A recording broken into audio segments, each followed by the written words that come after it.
Howdy, are we going? I think we are. We are live, it says. Hello, everyone. This is Squirrel, broadcasting to you from a beautiful, sunny Thursday afternoon here in Kent. You may hear dogs barking in the background and people talking. That's because it's a beautiful day. So how can anybody not be engaged in lots of fun, exciting stuff? So welcome to the Squirrel Squadron. We're going to talk about why Slack is the spawn of Satan. So a lot of you had strong feelings about this. Who knew that people in my community would be very excited about technology? And some of you are violently opposed to it, and some of you are violently in favor. And I will try to herd all the cats and keep all of you from throwing too many tomatoes at me. What I'm really keen to do is make sure that we have lots of good debate and discussion, of course, respectful to everybody, but I'm not worried about that in this community. So let me know what your thoughts are, where you disagree, where you think that I've got it right, I've got it wrong, anything else. Jump in the chat and let me know. The main thing I'd like to hear from you right now is what brought you here? What made you think that talking about Slack and its pros or cons or both was interesting? So please put that in the chat with wherever you have chat, LinkedIn and Twitter, and I don't know where else. Twitter, I don't think works. LinkedIn, Facebook, someplace, YouTube. So I think those are the places we are. Laura knows. I don't always. Laura has helpfully put up a little bit about what we're doing in the squadron. That should be down there somewhere. Laura makes it all work. She's going to disappear after a bit, but she's made sure to make sure this is working for me and that the audio is working as it should. Shout at me if it isn't. The squadron, of course, is my community of thousands. I think we're up near 3,000 now. Tech and non-tech executives all working together, learning about how to make technology insanely profitable. So it's all free. We have these events every week. There's bits about the different events down here. I was just in Cambridge yesterday meeting with some fantastic squadron members and doing lots more. I'll be in London on Tuesday, by the way. So if anybody wants to catch me as I run from one place to another, very happy to sit and chat with you someplace in a London coffee shop. The squadron has ongoing debate and discussion. That's on the Squirrel Squadron forum, and you'll see that down here as well at squirrelsquadron.com. And then there's bits about the different events that we're doing, including one in London on that's really relevant to people who came to this, because it's all about more broadly, how do you create lots more space and time in your schedule?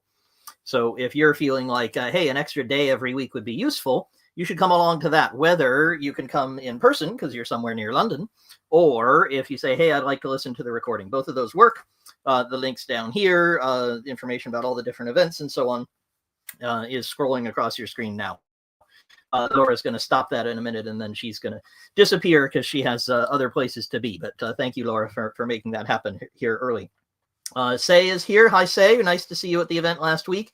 Say, you're the first one to comment, so I'm just going to ask you, if something goes pear-shaped, would you let me know? If I suddenly freeze, or if you can't hear me, or something like that happens, please say, or anyone else, say something, so to speak, in the chat, because I can see that, and I'll notice that I'm yammering away to myself, which is lots of fun. I have a good time, but I want to make sure I'm having a good debate with you guys as well. Okay, so we had loads of people respond to this. Many of them couldn't come today, so they've sent along questions, so I'll be responding to those. Hey, Tim, nice to see you. And I'm going to try to get to as many comments and as much discussion as possible. This format's a little funny. You guys, I can't see you, so I can't have you come up here and talk. But you've got the chat, so please give me lots of comments in there. I'd sure like to hear what you think, why you think it, and we don't have to agree to have a very good and valuable discussion about how to be more productive. Okay, good stuff. Let me get myself girded up for battle, ready to discuss Slack and lots of other things. Okay, so let me start with a wonderful story. And this is one that I have a bounty out for. I have a bounty for a couple different stories. I just can't find the people, for example, who took over Nokia and turned it from a timber company into an electronics company in the 1960s. I just can't find who they are. So if somebody can find that for me, I would sure like it. And similarly, I've searched and searched for the source of this story. I remember reading it. I'm absolutely certain I got the source someplace. It's probably in my notes somewhere, but I've got like 30 notebooks from history for many, many years, keeping track and writing and doing this stuff. here's the fantastic story, which I love and would appreciate a source for. So somebody has just invented the telephone. It's our friend Mr. Bell, right? And there were some other folks. I think there were some Italians who claimed responsibility. I don't care who's responsible. Somebody invented this amazing telephone and brought it to the front door of a very reserved English gentleman. So you have to imagine this part is in a posh accent. I can't speak properly. I never got the accent, even though I live here in a 600-year-old house here in England. So imagine that this part comes in that kind of received pronunciation, like the queen in the Tully program, The Crown. And so this gentleman has someone knock on his door and say, "Sir, you would like a telephone, wouldn't you? We have a telephone here. We'll hook it up in your house and you can have one of these newfangled phones." And the gentleman said, "Well, let me consider that. So what you're selling me, what you're offering me is a box, and we're going to put it in my house. And then anybody anywhere in the world can make a bell ring inside that box inside my house." And the person said, "Yes, isn't this wonderful?" And you can talk to the person. "Yeah, the only way I can get the bell to stop ringing is to talk to the person at the other end who's making it ring." This sounds like a terrible idea that someone can make a bell ring. I can't stop them. This sounds like a horrible invention. Please go away and do not darken my door again. Now, this seems like an incredibly prescient person, and I'd sure like to know who he was so I can give him credit for this amazing insight. That this old technology that we all now think of as our grandparents had it. That these little squares of plastic are sources of tremendous interruption and disruption, and really to understand that way before any of us had smartphones, right? So I think this is a great place to start because there are so many people who are so interrupted so much of the time. And I think this is just a crime. And that's why I wanted to get on my soapbox here and tell you all why you should delete Slack today, because it's much worse than the box in your house that rings until someone stops you. It rings and it notifies you and it tells you about all the different messages from everybody in your organization about anything that you happen to be subscribed to. And if you spend a bunch of time actually managing it and massaging it and trying to make sure that you can keep yourself in all the right channels and not the wrong ones and never miss a message, you might be able to reduce the noise a little bit. You still got bells ringing all over the place, all over your house, interrupting you. And that's what I'd love to save you from. So there's my setting up my stall, sort of giving you the introductory message. Now there's loads of messages over here in the chat, which I've been ignoring. By the way, I'm modeling for you how I deal with lots of messages. I'm not responding to all of you. They didn't all go bing over here on my screen right here and interrupt me from having a good discussion with you. Instead, what happened is you guys gave me lots of comments, which I love, and I'm going to respond to them soon. And they queued up. They went in a nice little list. And that's going to be a theme as we talk about how to use communication effectively and have it be mediated by a technology, have it be on a screen, have it be high volume if that's what's needed, but managed. And the problem with Slack is, at least as most people use it, as many of my clients use it, they're kind of recovering Slack addicts. I work with a lot of folks like that and helping them to be much more efficient. Those folks really need some help. They need some help in probably deleting Slack. So that's going to be my message and encouragement for you. Now, let me deal with a few of the topics that have come up over here. I'm dealing with them in a batch rather than in a queue and having an interruption all the time. Tim says Slack has become inescapable. Listening eagerly. We're getting quick help from colleagues, receiving critical alerts. And I would say also completely non-critical updates about, the basketball court or whether people are going to this pub or that pub after lunch and who's going to win the next football match. I don't understand football. So, whatever they do, it's going to be 3-2 and somebody's going to win on penalties. That's all I know. So lots and lots of messages about lots of things that aren't relevant to you, Tim, and filtering out the noise is its own job. That's what I want to save you from. Okay, so we have people checking in from Dubai. We have Say's friend. Excellent. Really like that. Does the Nokia story involve saunas? No, I don't think it does. But if it does, tell me. There was some kind of takeover at Nokia in the 50s or 60s. They were a timber company, and they moved into electronics. You can tell me the story. I'd love to hear it. Give me a source. Somebody, Jazz, I might be reading the name wrong. Loves Slack, finds it super useful. Excellent. So listen to me talk and rant about it a little bit, and give me your point of view. I think it's Jazz. If I'm saying your name wrong, just tell me. We have Ryan, who says, turn Slack notifications and sounds off. Keep badges on. Okay. You will look and see the badge, but don't let a message pull you out. Ryan, I think you have more stick-to-itiveness, more perseverance than most of us. Most of us find a ding or a bell or a little red light very hard to avoid. So, Ryan, maybe that works for you. I'm not recommending it for my clients, and I'm not recommending it for you.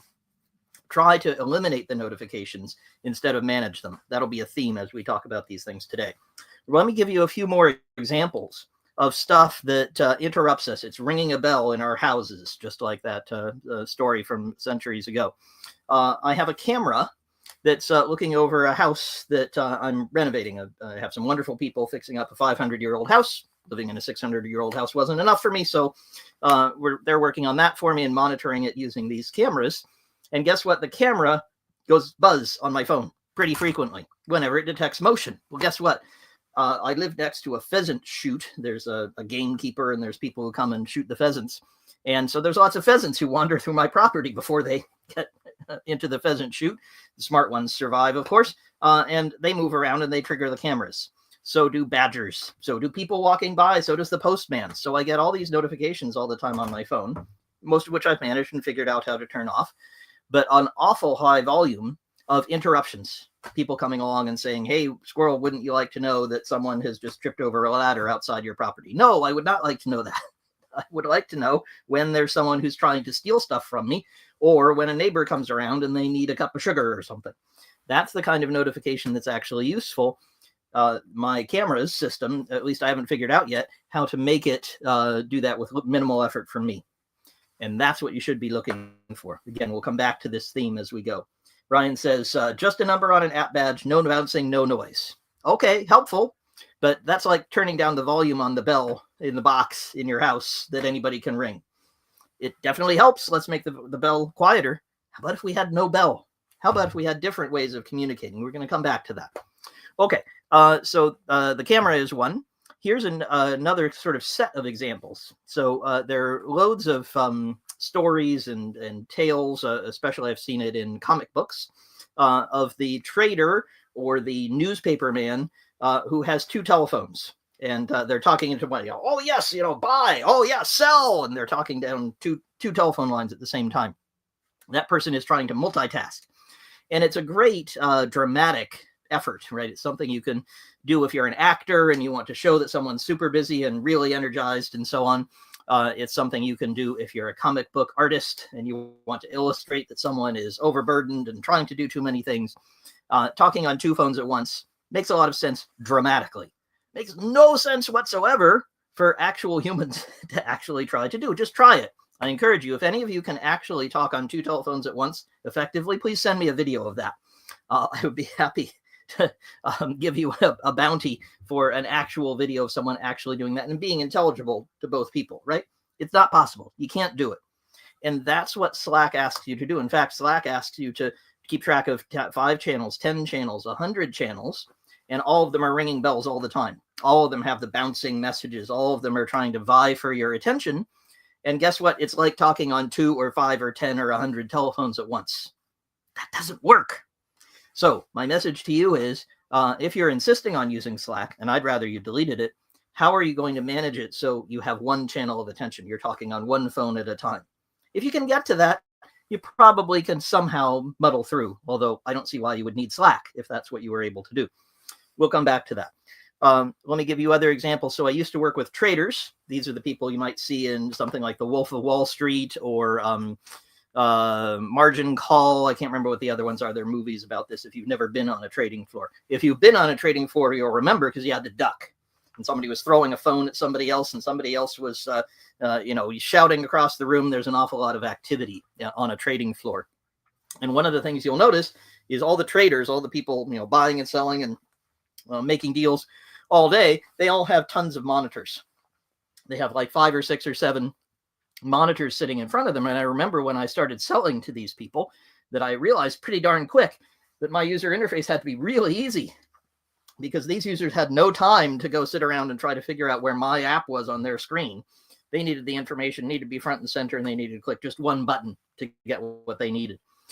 So in this kind of high intensity, high volume environment, do you find people trying to do two things at once? No, you do not. What you find is that the traders are very focused for very short periods of time. And if you actually watch one of them working, they'll be studying the foreign exchange, and then they'll look at the news, and it'll be up on some screen up there, and Trump will be announcing more tariffs or whatever is happening in politics. And then there'll be some news about, their shipping company and where their ships have gone to or something. There'll be all kinds of different pieces of information which they pay attention to serially, one after the next. Now, this is actually what your computer does, and I'm going to come back to that.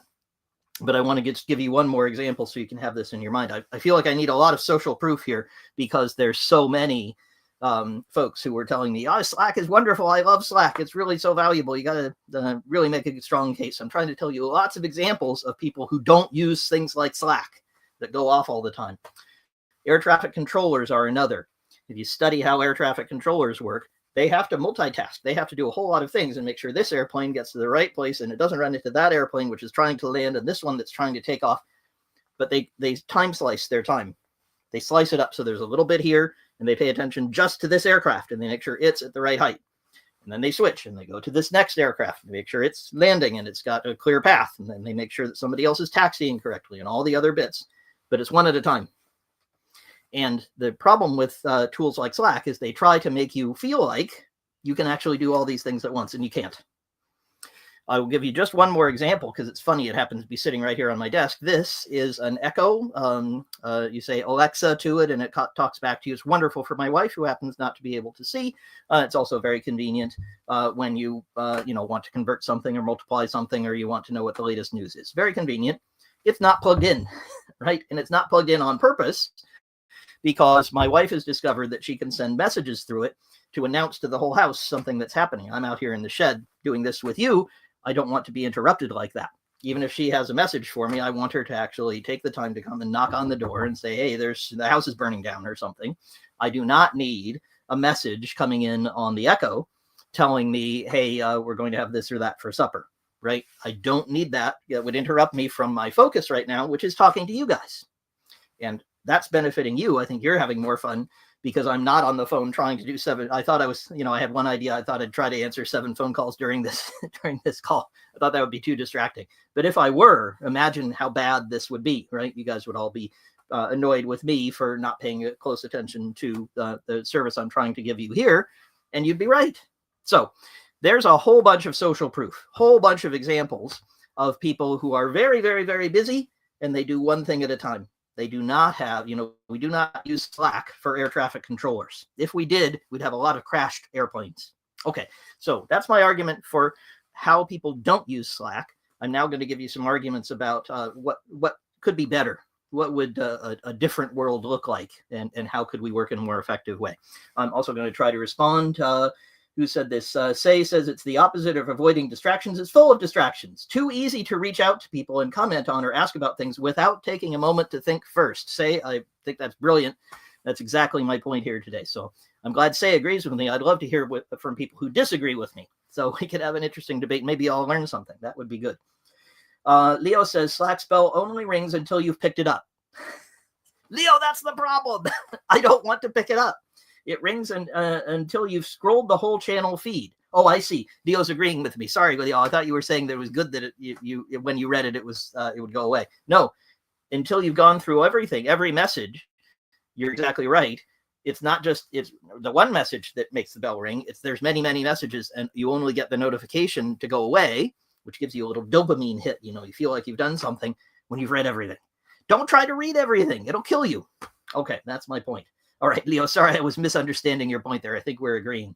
I would really like to hear from people who disagree. Ryan was saying, hey, we could turn a bunch of stuff off. Yeah, but I'm still having to deal with all these messages. I still have to scroll through everything to feel like I've completed just one channel. So please tell me if you disagree. Ryan says he only checks Slack at key points, not in flow states. Ryan, you have more self-control than a lot of people. That's really good. I'm glad that you do that. Why do you need to check it at all? Why is your organization using it? What value does it have for you? I'm struggling to figure out what that is, especially if you say you're trying to get into a flow state. That means you're really concentrated. You might have felt this when you're running or when you're working on a deep, complicated problem and sort of the whole rest of the world melts away. That's what Ryan means by a flow state.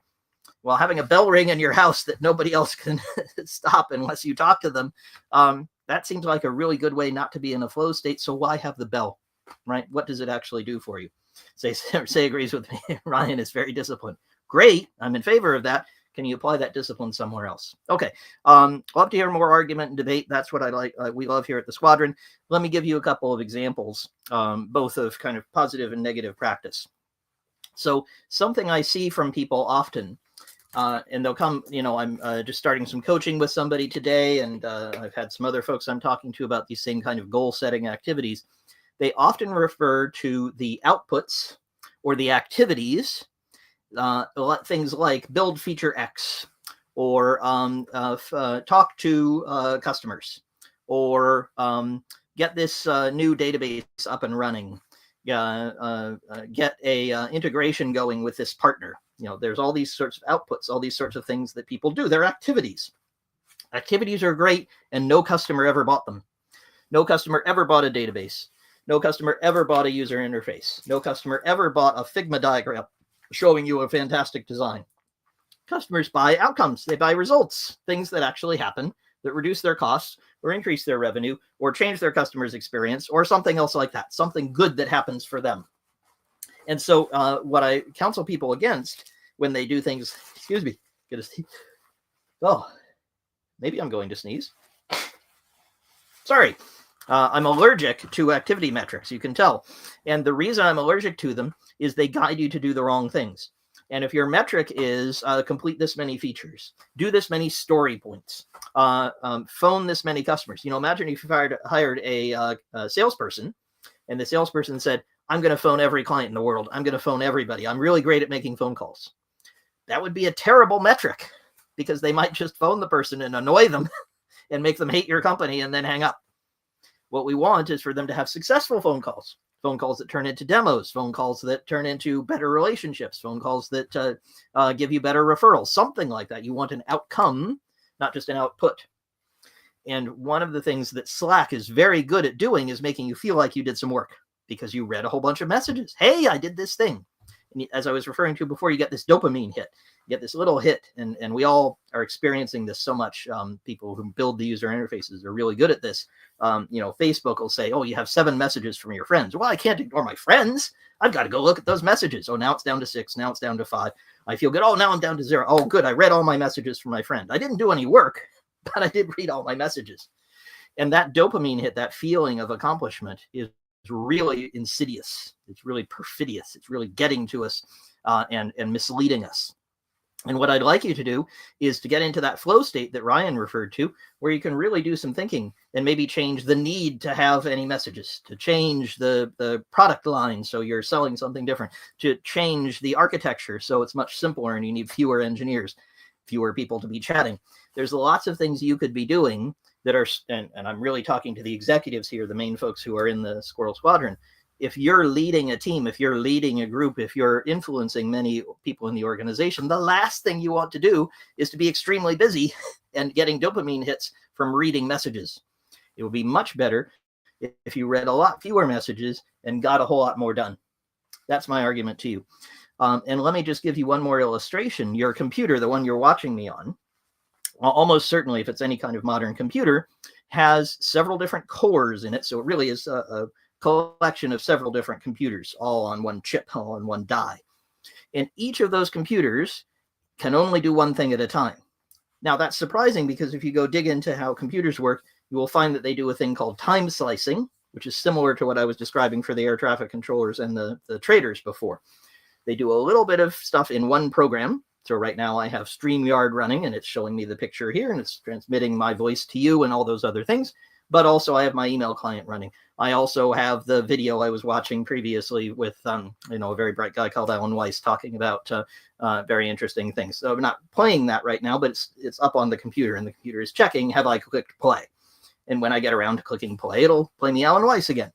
And there's probably 7 other things that are running that I don't even know about.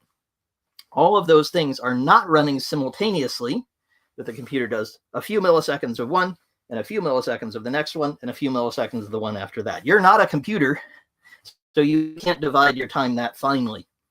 But you can spend 10 minutes replying to some emails, and then 20 minutes thinking about a new plan for the meeting this afternoon, and 30 minutes meeting with one of your direct reports. That's how your day should be structured. And that means you're not going to be interrupted by tons and tons of messages. You're managing the input. And Slack makes that very, very difficult to do. It's not how it's structured. It's not making it easy. Ryan says you can turn a bunch of stuff off. You're absolutely right. Most people don't have that discipline. And we're very glad you do, Ryan, but I think you still get more interrupted than you'd like to be. That would be my guess. Okay, let's see who else had comments here. Ryan says, many channels are muted. The later feature, so he sees a message and he says, snooze it. I'm going to come back and look at that later. Use it for async communications with a remote team. Now, let me come back to that one. Ryan, make sure I come back, because Slack sounds like a terrible way to do asynchronous communications. Maybe I'm missing something. I'd love to learn something, but that sounds like an email or a voicemail message or some other asynchronous mechanism, updating a Jira ticket or something like that. Why aren't you using that? Why use Slack, which is immediate, ringing bells, causing people to respond, read things immediately? Why are you using Slack for asynchronous communications? Doesn't sound right to me, but let's talk more about it. Leo says dopamine's addictive. Absolutely. Dopamine works on the sender. Hey, look, I'm sending all these messages. Agree with you completely, Leo. Mateus says, Slack's design favors multitasking, exactly what humans are bad at, and information density, sense of urgency, feeling that people are working, making my points for me. Hemmel says, the Queen of Sheba has arrived. Hemmel's referring to the opening music for Troubleshooting Agile, the podcast I do with Jeffrey. Okay. Thank you, Hemmel. I'm not quite sure I'm following how this is related to Slack, but thank you for the helpful cultural reference. Right. Now, actually, next on my list, Ryan, you were anticipating this, is Slack versus email. Because there's a wonderful book.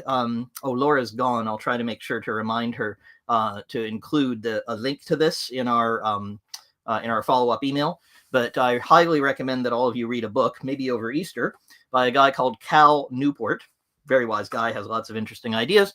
And the book is something like, sorry, I don't have the title right to hand, but 4 Arguments for the Elimination of Email. It has a different title.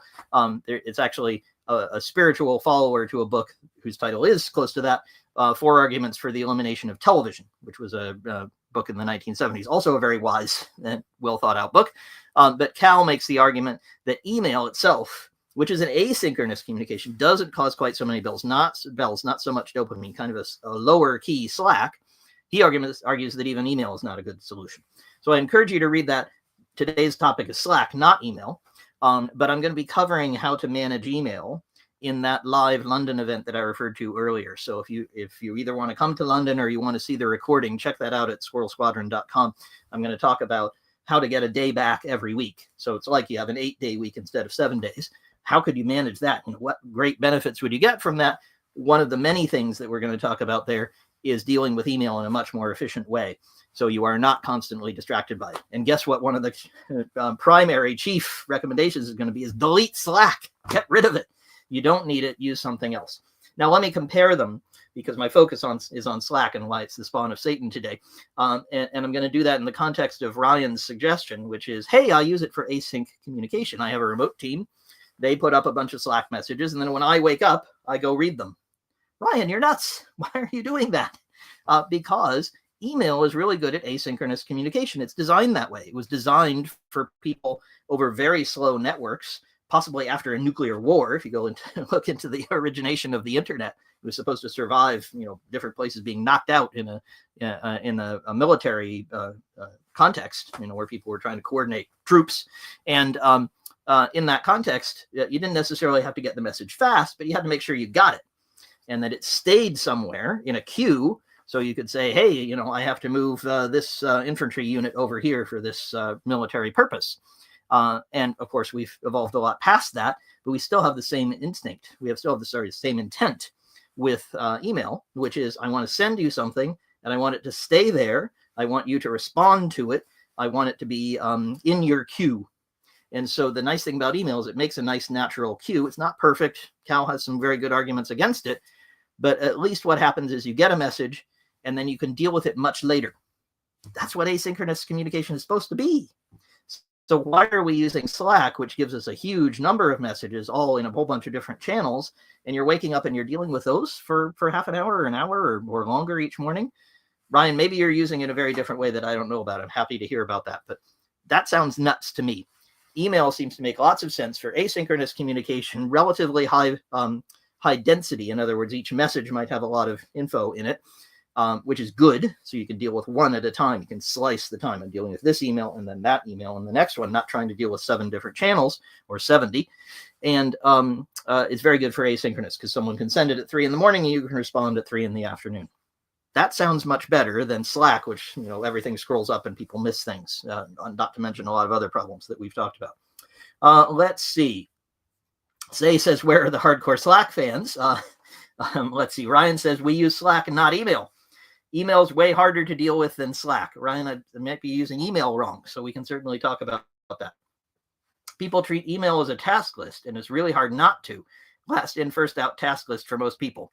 Well, that's certainly one thing we'll talk about. I don't want to go too much into what I'm going to do in London, but last in, first out is really a problem.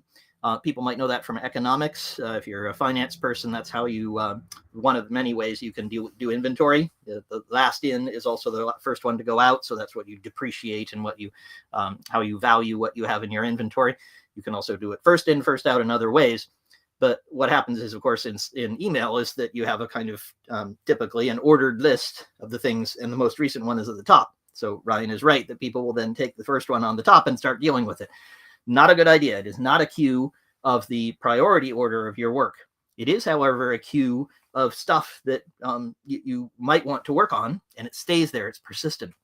So I can't see why you'd want to use Slack, which isn't so persistent, right? It kind of scrolls up. Yes, okay, all the messages are there, especially if you pay them to keep those messages for a while. But it's so easy when you have so many channels to miss loads and loads of messages. I have clients telling me about that all the time, that they sent a message, but the other person didn't see it and they have to send it again and try to get their attention and put an emoji on it and so on. So you're not convincing me yet, Ryan. Maybe you will. Ryan says, we don't have loads of channel activity. Not really a burden. Maybe that's not typical. Yes, it is not typical. Ryan, you are an atypical person, which is great. I'm not going to tell everyone that they should immediately delete Slack, definitely. I just think you really should consider other channels. And even in your case, Ryan, where you're super disciplined, that's good. But is everybody in your organization that disciplined? Does everybody work that way? Or do some of them, as you say, use either Slack or email as a task queue that's not very well prioritized? I suspect some people do. And the other thing, of course, is that most folks definitely have much more channel activity. They'll have 17 channels just for one topic, and there'll be, the topic might be customer service, and they'll have one for this important customer, and they'll have one for customers in China, and they'll have another one for customers in Europe. And there'll be all these chats going back and forth and people trying to coordinate across them. It becomes a very big mess very quickly. And email itself is susceptible to that. But at least it's a denser medium.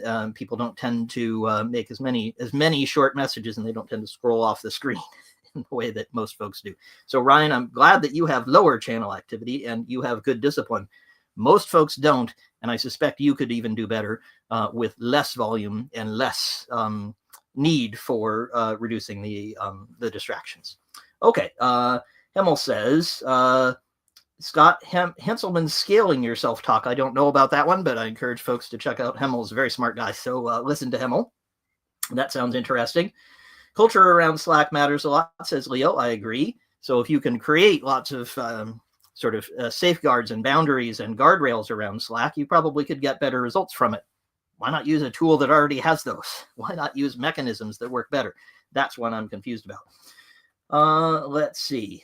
Say is making sarcastic and comments and jokes and emoji reactions. Slack does definitely encourage you to do activity. You feel like you're doing things, even if they're more emoji crafting than doing work.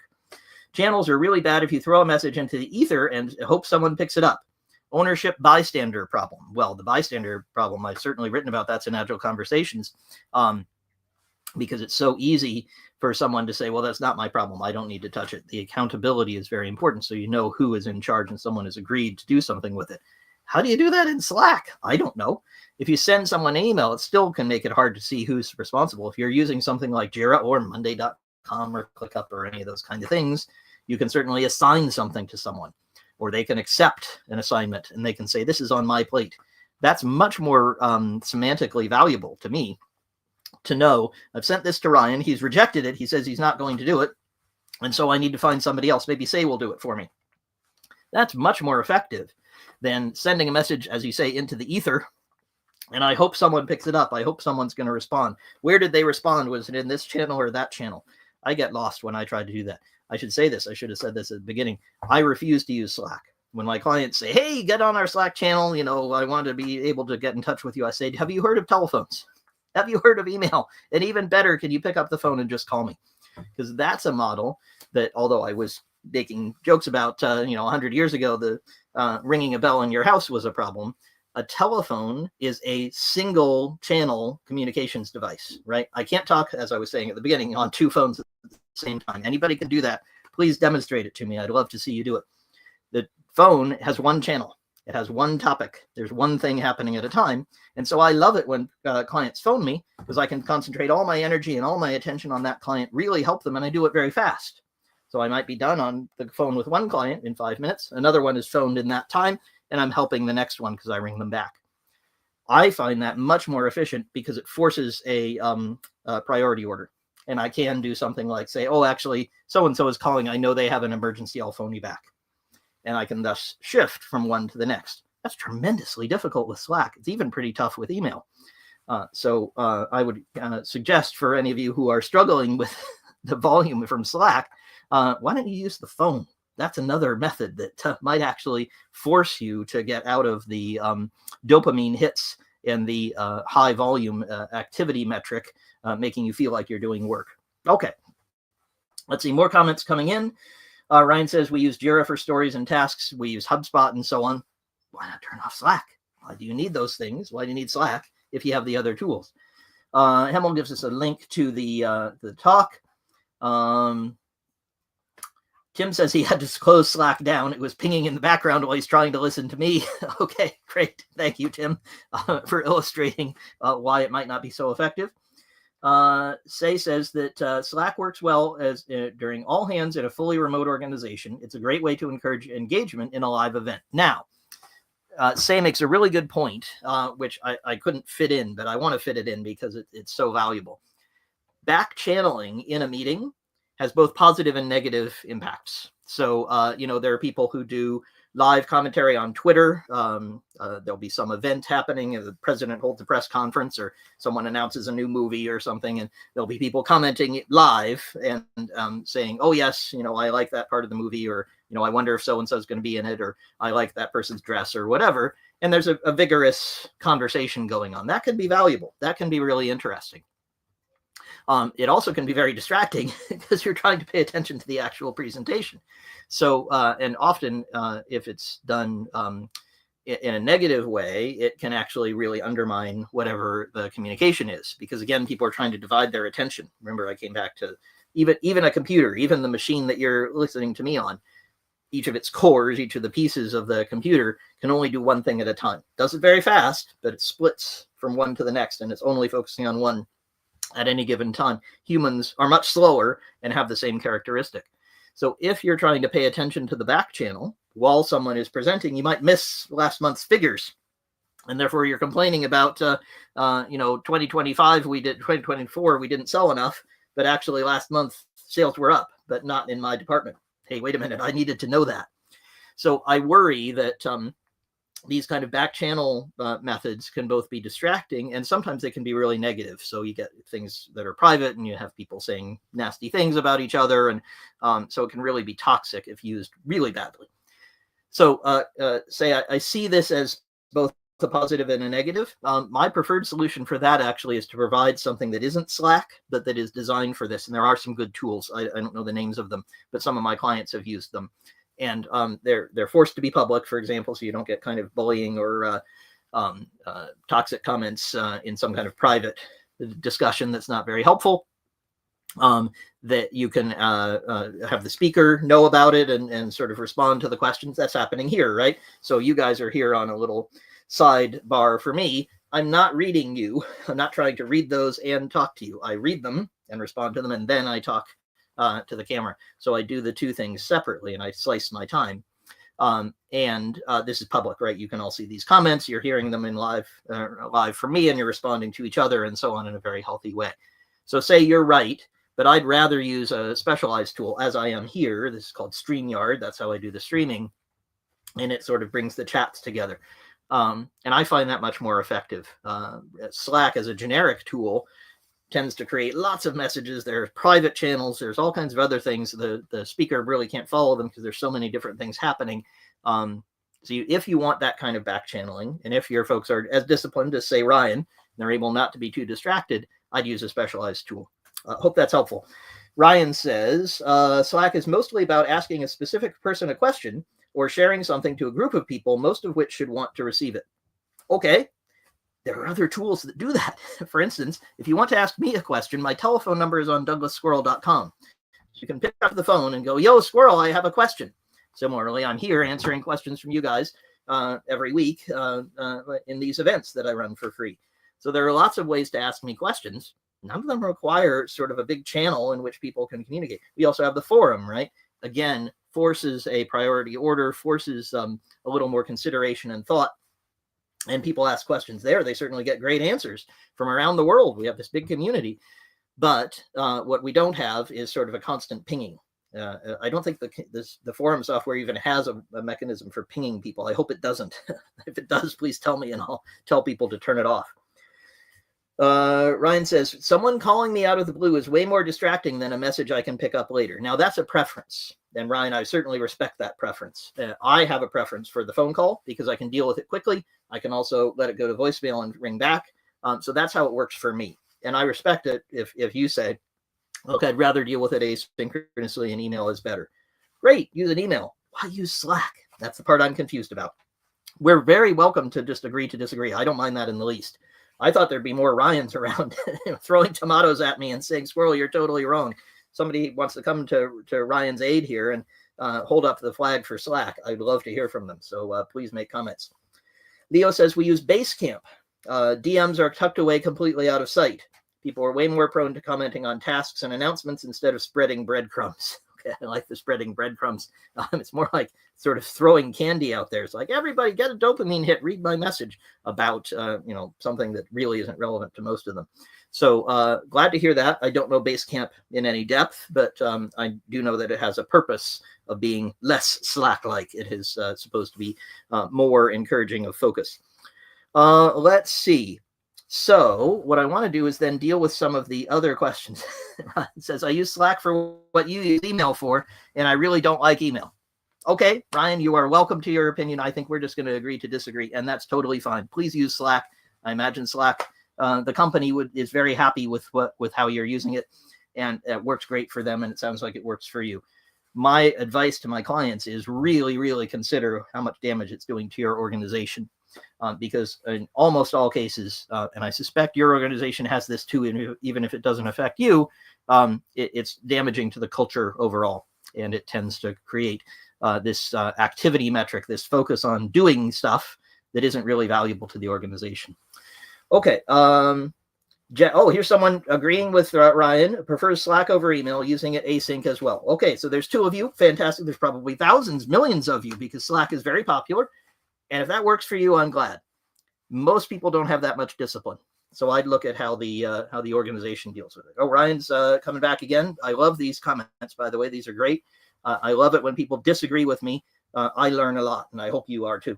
Ryan says, email has the same problem. Lots of unread pinging, harder to navigate and see history, or add new people to the conversation.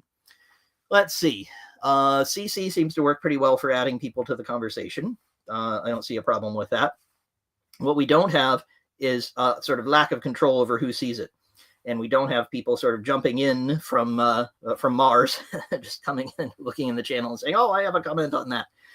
What you tend to have in Slack is open channels with loads of people in it. Now, you may be much more disciplined. I get that sense that you really think carefully about how to use these tools, and you work hard to make sure that the communication is well thought through.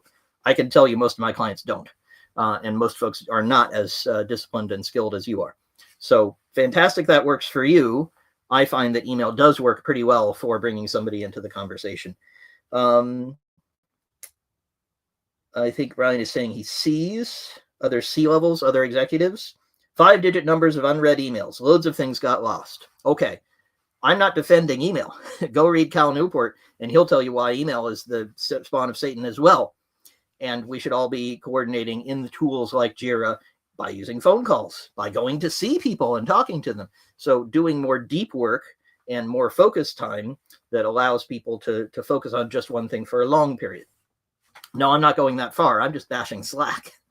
But you're right that email does allow people to build up a huge backlog of stuff that they ignore. No argument. But that's not an argument for why Slack is better. That's an argument for why email is also imperfect. Okay, let me deal with some of the other questions, because there were some folks who couldn't come today, and they were really interested in getting some of their questions answered. Let's see, who have we got? Simon says, my engineers will not be like being told not to use Slack. How can you have that conversation? Well, Simon, I'd encourage you, if that's your problem, if I've convinced you that maybe we should try not having Slack, try a Slack-free day. Try turning it off literally at the source. I'm sure you can do this. At worst, you could block the network port or something like that. Just stop Slack for one day and see how your engineers behave. You may find that they have withdrawal symptoms. The dopamine is taken away and it doesn't work, so they might be less happy. But I bet you could calculate productivity. You could verify what they were actually doing and how people were functioning. And I bet you'd find some places where people were able to focus more. That would be my suggestion, is just give that a try. You don't have to give it up cold turkey, but I would try stopping for a short time and seeing if that helps you. What else do we have? Let's see. Thesa says, okay, here's another one in favor of Slack. And I hope I'm saying Thesa's name right. I might not be. Thesa works in a completely remote business. Not sure how else they'd communicate on a daily basis. Not going back to WhatsApp. Someone else also asked, is it just Slack? No. Microsoft Teams, WhatsApp, lots of other tools that have this sort of Wild West approach to messaging. So everybody can message all the time to everyone. It's back to that guy, that English chap who said, I don't want someone ringing a bell in my house, and the only way I can stop it is by answering them. That's anything that has that philosophy and that encourages it over many channels is equally evil, in my opinion, equally productivity draining. And so she says, well, how else would we communicate? We've covered on, I think it's a she, Thesa says, how else would we communicate? Well, I've suggested several ways, and I agree they may not be perfect, but Slack is pretty imperfect. I'd rather have email, for example, with some folks having large inboxes, which at least they can go back to and which are targeted to them, and for which someone at least has decided they would be good for that person to read it, rather than hundreds of channels, loads and loads of messages, and it's not clear which ones are actually important to you. That backlog seems worse. So I'd encourage you to use email, telephoning people, tools like HubSpot, Jira, other things. There are loads of different options. Those are just popular ones that manage the tasks in a more structured way and make sure you have a way to assign things to people. I'd encourage you to try that again. What would happen if you had a Slack-free day? How would that work for you? Would you be able to do it? That's my challenge to you. Let's see. Email threading tends to be a nightmare worse than Slack. This is Steve. Oh, Steve, I hope you're here. He's in the US, so he may be sleeping or not with us yet, but Steve may watch on the recording. Steve, I'm not defending email, just as I was with Ryan. I'm certainly not saying you need to switch to email and everything will be perfect. I agree. Email threading can be a mess. People can get lost in the replies, get lots and lots of different things coming in on email, and it doesn't help you very much. So no argument there that email is not perfect. I would say if you're really worried about the threading in the conversation, why not use a tool that manages that for you? And again, I'm back to HubSpot, Jira, tools like that organize work around tasks, around tickets, around a specific issue, and you can say, look, I'm dealing with this piece of work. I'm trying to do the work. Here are 3 comments on this piece of work that I'm focusing on, that I'm slicing my time for, and that I need to know right now for that topic. And then I can switch to another one, and I can look at that. And then I don't get into the kind of threading nightmare, which I agree can happen, especially if people say, oh, yeah, and that reminds me, this message about our customer service is really important, but also we should be thinking about our China strategy. And suddenly you get people on lots of different directions. That happens with human beings in any form of communication, and it requires management by other human beings. So not going to defend email, but Slack makes that a lot worse. It amplifies it, tries to make that the volume of messages is a metric almost, which is why you get the little notification, right? And you have 17 messages or 17,000 messages, and your goal is to try to get it to 0. Not the way I'd like to manage it. Let's see. Dave says, I'm now jumping back to some of our comments here in our live stream. Sorry. Dave says, the worst thing about email is people sending emails to the entire company about some trivial matter. Then dozens of people doing reply all to tell them not to do it. Exactly. And that happens in Slack all over the place, right? That's kind of how Slack is designed to do that all the time. So email's bad. Agree that behavior in email is no help to anyone, but that behavior in Slack is endemic. So that's my thought about that. Leo says he's had a nightmare with that plot. Ryan says he likes using the tools. Okay, we have something we agree on. Leo has a couple questions for Slack people. Do you see a difference between Slack and any other instant messaging tool? Why is it better than Telegram, for example? Leo, they're all evil. I'm not going to take that question, but maybe somebody else will. I'd love for someone to answer Leo's question. Leo asked that question a couple of times. Maybe there was a duplication. All right, let me come back to some of the questions sent ahead of time. I want to make sure to cover some of these for folks who couldn't come. So if someone says we don't need stand-ups, we have Slack, then they have a bigger problem. Now, some people might not know what a stand-up is. A stand-up is a process. It's one of many types of process. It's certainly not the only one for getting individual human communication live with, ideally in person or on Zoom, with people talking, and they're interacting with each other. That's very high bandwidth, and it has lots of communication value that you don't get from a raw Slack message. We haven't covered this. It's not quite specific to Slack because you get the same problem in email. But what you don't have is the person's facial expressions. You don't have the person, waving their hands and I've got my fist in the air now saying, I hate Slack. You can tell how I'm feeling about this topic in a lot of ways that don't relate to the words I'm saying. Whereas if I wrote it in Slack, you could either overinterpret and say, Squirrel's going to go attack the Slack building. He's angry with the company called Slack. No, I'm not. I just think you shouldn't use it. And you might also report. You might say, oh, Slack, the Squirrel kind of prefers not to use Slack. No, I don't feel that way. I think Slack is really actively evil and you should stop using it. The raw words might confuse you in that way. Whereas when you get this high bandwidth, you're getting a whole lot more information. That's why humans evolved to talk to each other around campfires and figure out how to hunt the mammoths the next day, right? So my point is that if someone says, we don't need a stand-up, we can just have a Slack meeting, we'll all send each other messages. They're really missing the additional value that you get from any kind of meeting, any kind of interaction where people can see each other, give a lot of context, a lot of real-time back and forth. That's really valuable. So if people are missing that, they're missing something fundamental. I hope that's helpful to whoever asked that. Sorry, I don't remember who that was. That was Ron. So thank you, Ron. Let's see. Lola says, is typing more efficient than just calling? Now, that's an interesting question because for some people, it definitely is. There are human beings whose natural communication style just does not match talking on a screen, and they're just not good at that. Guess what? A lot of them go into technology because they can talk to computers. And I remember at least one person, I can't remember if I met them or if I heard someone talking about it, but they said, you keep wanting me to go pair with other people and meet customers and so on.